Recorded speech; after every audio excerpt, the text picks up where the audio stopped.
Suppose we had a budget that estimated our costs were $70,000 of fixed cost plus $6 a unit. And based on our sales and production budget, we thought our volume was going to be 8,000 units. Okay. So that means that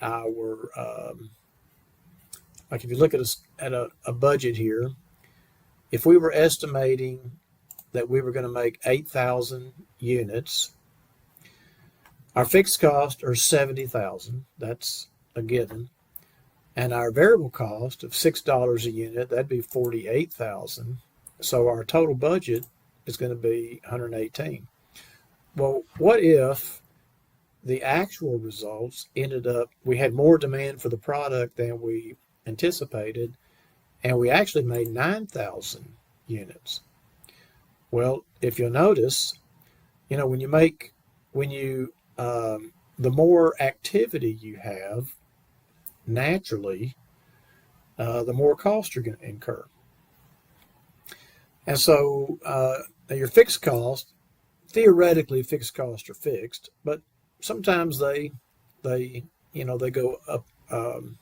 They can vary some, and especially if we have more production than we planned. So our fixed costs, let's say, ended up being 73,000, which is 3,000 more. We'll call that unfavorable variance. And our variable costs were 52,000, which is 4,000 more than we planned. So that's also unfavorable.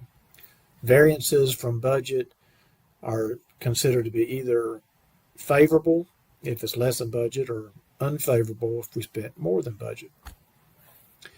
So it looks like everything was unfavorable because we spent more than we planned. Well, that's because, we did more work than we planned to do. So when you compare actual results to your original budget without taking into account the fact that your level of activity changed from the original budget, we call that a static budget. And a static budget really hides some of the useful information that you may want to consider. A flexible budget, on the other hand, flexes the budget. It changes the budget to reflect what it should have been had we known how much volume we would have had. So in this case, we do a revised budget. Remember, we originally thought we would make 8,000 units, but instead we made 9,000. Fixed cost should still have been fixed, theoretically. Variable cost would have gone up. Variable cost are $6 a unit. So if we make 9,000 units, that would be 54,000 total. So our total revised budget using a flexible budget would be 124. Well, we're still unfavorable when you look at the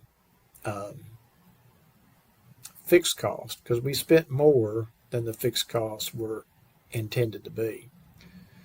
But when you think about the variable cost, when you flex those, if we only spent 52,000, that's actually less than we should have spent given the amount of production that we had. So we actually had a $2,000 favorable variance when compared to a flexible budget. So again, a flexible budget compares actual results to the expected outcomes given the actual volume. It flexes the budget to reflect how much work you actually did, not just how much work you originally intended to do. Okay? So when you think about fixed and variable costs, it's good to think in terms of, to understand your business, to understand what is it that drives our cost to go up and down. Is it the number of units that we sell, or the number of units that we produce? Is it labor hours, machine hours, numbers of batches, the number of different product lines that we have? Um, so the better you understand your business and how your costs behave and why they behave that way, the better your um, insight to your operations and your ability to manage in a profitable way. When I think about budgeting, I really like the scripture in Luke 14, verses 28 to 30 is kind of one of the lesser known little parables that Jesus told.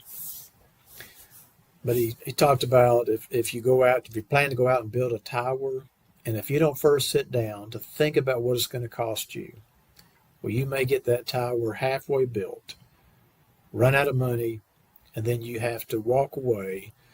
And that unfinished tower is a lasting monument to your lack of planning. So it's a good idea to look ahead, think about what you're going to need, and if you don't have what you need, or if you don't like the budgeted outcome, maybe we shouldn't do it to begin with. So I think Jesus is confirming the idea here that it's a good idea to consider the cost before you get into a project. Okay, that is week 3. Hope you have fun with it, and see you at the sync session.